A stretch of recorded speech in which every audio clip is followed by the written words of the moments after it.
chers lecteurs et chers consommateurs. Aidez-nous et le réseau Plus que Pro à protéger, défendre les droits et les intérêts qui sont les vôtres et ceux de nos chers consommateurs de France. Et combattre le cancer que constituent ces pseudo-youtubeurs de l'intox et la désinformation. Parce que nous on ne triche pas de calomnie, on dit la vérité. Vous avez l'opportunité de vous abonner à la seule chaîne YouTube qui vaille. À vous de jouer. Merci de nous avoir donné votre confiance. Autotransact Talange, réseau Plus que Pro pour la défense du consommateur. Aujourd'hui, on vous propose un document sur une Peugeot 308 phase 1, les premiers modèles. Alors, dans un premier temps, on a fait des réparations ici par choc avec l'insert latéral qui était tout simplement cassé, que l'on retrouve ici.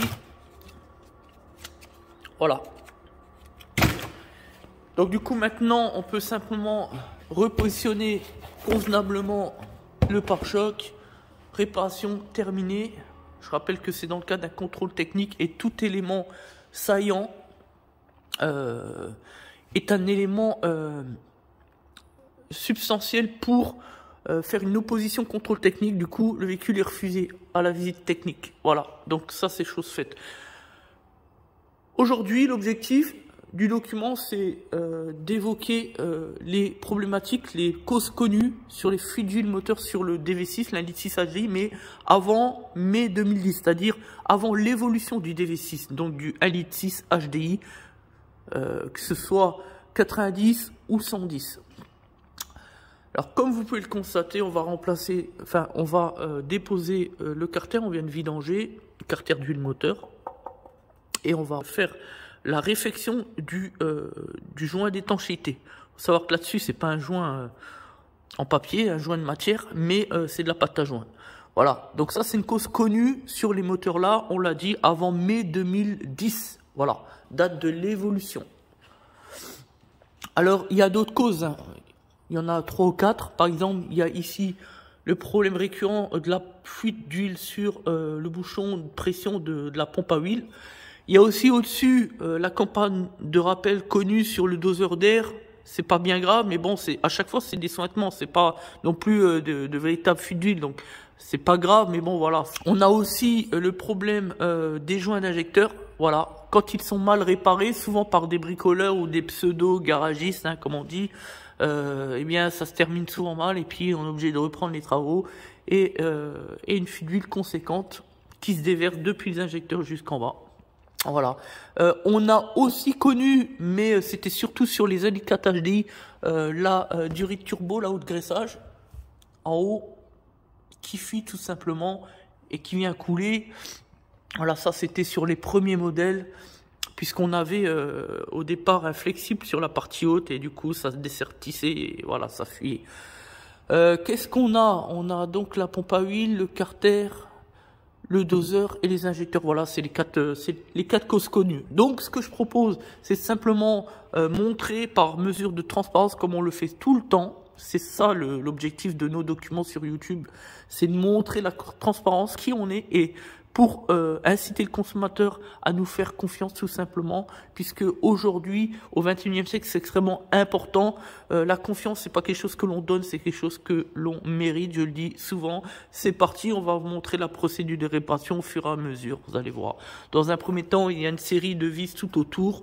On va enlever toutes ces vis, c'est du 8 tout au long, et de chaque côté, il y a un écrou de 10 qui va permettre au niveau du goujon de décoller le carter de chaque côté, etc. On va enlever aussi le collier échappement au niveau du dépollueur. Ça, c'est pas un filtre à particules, c'est un dépollueur puisque c'est un modèle 90 chevaux et non pas 110 avant mai 2010. Donc, sur les 90, il n'y a pas de filtre à particules, mais un simple dépollueur. Voilà. Donc, ça va juste suffire, hein, juste enlever le collier là. Voilà, on va décoller le flexible, clac. Et ça nous permet d'enlever les vis et de sortir le carter. Puisqu'on a vidangé, on va juste là resserrer le bouchon. Une fois que le carter sera déposé, on va bien gratter les plans de joint. Là encore, on a trouvé bien souvent, lorsqu'on travaillait en tant que salarié, beaucoup de bricolage où on prend pas le temps, prend pas le soin de gratter. On dépose, on repose le carter, on met de la pâte à joint comme ça, c'est travail de merde. Enfin voilà, chez nous, c'est autre chose. on s'applique à faire le travail propre pour que qu'il n'y ait plus de fuite après coup, quoi. Sinon, quel est l'intérêt de faire une réparation si c'est pour la faire la va-vite et que finalement le client se plaigne, revienne et soit insatisfait de l'intervention, etc. Il paye pour rien. Voilà, ça va ne faire que renforcer la haine des consommateurs auprès des garagistes. Voilà. Donc c'est parti. Donc là, on vient d'enlever toutes les vis. Donc maintenant, ce qu'on va faire, on va vous montrer comment travailler sur les petits goujons ici de chaque côté. Vous avez le goujon là. Voilà. Au bout, vous pouvez effectivement constater une empreinte Torx mâle. Ici, c'est pareil, on le voit bien. Voyez. Voilà. Derrière, vous allez voir, derrière le dessus du carter, au niveau du goujon, qu'il y a une partie qui est épaisse, qui va permettre de décoller au fur et à mesure que l'on dessert les goujons, le carter, tout simplement. Nous y sommes. Donc maintenant, on a enlevé le collier, etc. On peut même décaler le flexi vers le bas, voilà, sans danger. Voilà. Donc, on se met dessus. Vous voyez, rien d'extraordinaire. Et on va donc desserrer.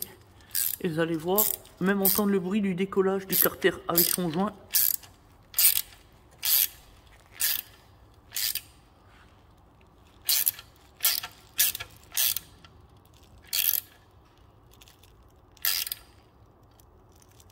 Entendez le bruit là? Voilà. La tôle se déforme pas parce que des fois on a des joints qui sont vraiment très collés. Et là on voit bien que la forme ne se décolle pas, mais que c'est bien le carter qui vient et ça c'est magnifique.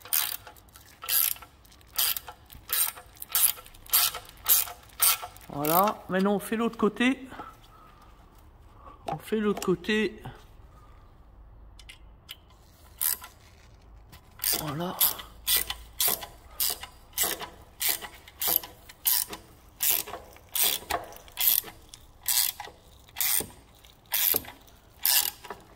Évidemment, quand on en est là, il faut avoir vidangé le carter, on est d'accord. C'est mieux. Voilà. Donc, là on vient de sortir le carter, comme vous pouvez le constater. On le fait à une main même.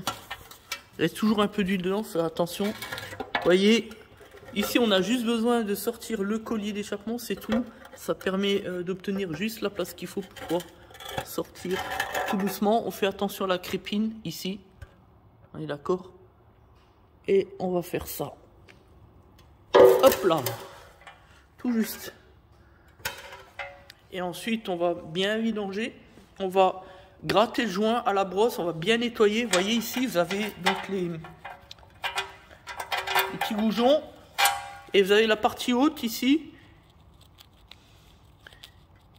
Et le milieu, vous avez le petit gond qui va permettre justement de tirer le carter vers le bas lorsqu'on va desserrer ce même goujon. Et la même chose de l'autre côté. Voilà. Donc maintenant, l'opération elle est simple. On va bien nettoyer le tour, tout dégraisser, faire du travail propre. Voilà, donc après la brosse, on retrouve un carter qui est bien plus propre. Maintenant, on va juste faire un peu de redressage aux deux points d'ancrage au niveau des goujons. Ici, c'est un peu déformé, on l'a vu à la dépose. Ici, quasiment pas. Et bon, on sent quand même une impureté ici, donc on va mettre un coup de marteau ici et là on va bien le mettre en ligne. Vous voyez, c'est un peu surélevé. Si on regarde bien, voilà, on voit bien ici, c'est surélevé. Voilà. Donc on va remettre ça en place. C'est pas grand chose, de telle sorte que l'étanchéité soit parfaite.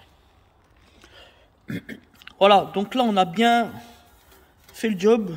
Donc là on sent bien, on est à jour. Il n'y a même pas de déformation des parties là qui dépassent pour la jointure. Là c'est pareil. Vraiment bien fait là. Voilà, on a bien aligné. C'est parfait. Au toucher, c'est parfait. Franchement, j'ai bien réussi.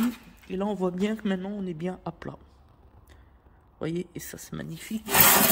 Ici, il y avait moins de déformation. On voit aussi, on est bien à plat. Voilà.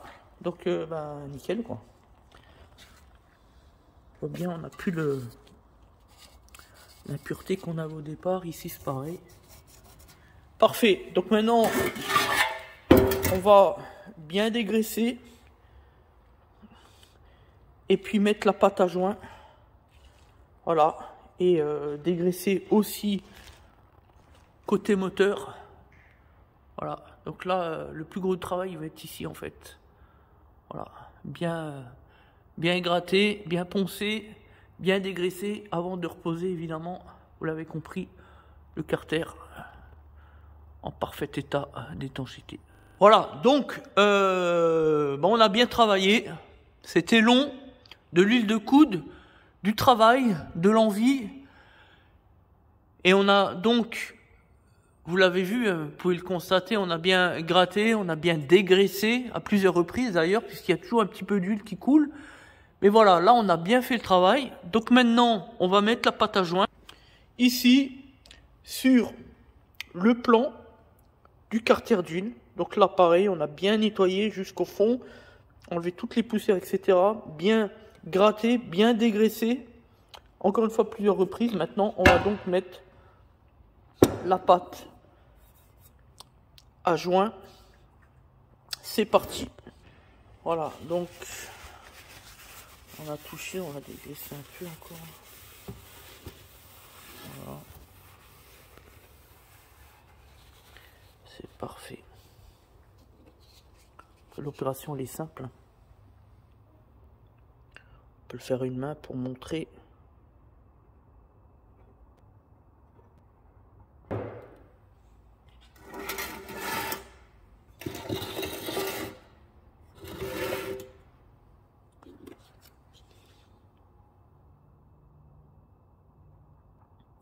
Ni trop peu, ni trop. Ça sert à rien et c'est du gaspillage. Voilà. Voilà. Alors moi, ma stratégie, c'est de lisser avec le doigt, légèrement, pour donner une homogénéité par rapport au joint qui sera donc positionné sur la bordure, hein, sur toute sa surface. Le but, c'est d'éviter au maximum les tentatives de fuite, de sointement de l'huile moteur, tout simplement. Parce que si on laisse comme ça, en tout cas c'est ce que je considère, il est possible, en tout cas c'est une prise de risque, qu'il n'y ait pas de pâte à un endroit ou à un autre, surtout que lorsque nous allons repositionner le carter, il y aura toujours une micro-difficulté, on va dire, c'est les aléas de la mécanique, c'est comme ça, peu importe, on risque de toucher soit la crépine au milieu, soit ici les deux petits goujons, etc., des choses comme ça. Voilà, peu importe. Donc mon idée, c'est de dégraisser mes doigts, au nec plus ultra évidemment, et de bien lisser. Voilà. D'ailleurs, ça nous a toujours réussi. On n'a jamais eu de souci avec les gens, donc il n'y a pas de raison. Ensuite, on va repositionner les deux goujons sur le bloc moteur. Et à ce moment-là, on pourra donc reposer le carter. Et après, c'est que de la repose. Hein, on remet les vis, etc. On serre bien dans les règles de l'art, etc., etc. On remet l'huile, etc. On fait l'essai sur route, on remet sur le bon contrôle, etc., etc. Voilà. Travail de remontage, tout simplement.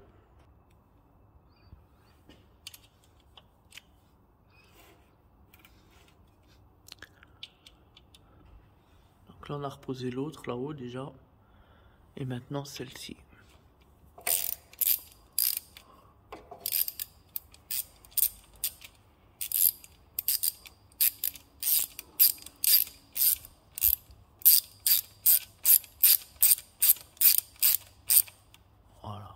Pas besoin de serrer, à peine, ça suffit. On a reposé la pâte, c'est uniforme, c'est plus propre, c'est net. Il n'y en a pas trop, juste ce qu'il faut, ça sert à rien d'en mettre des caisses et des caisses. ça va faire que du travail de merde et rien d'autre. Voilà. Ici, on vérifie qu'il n'y a pas de trace d'huile.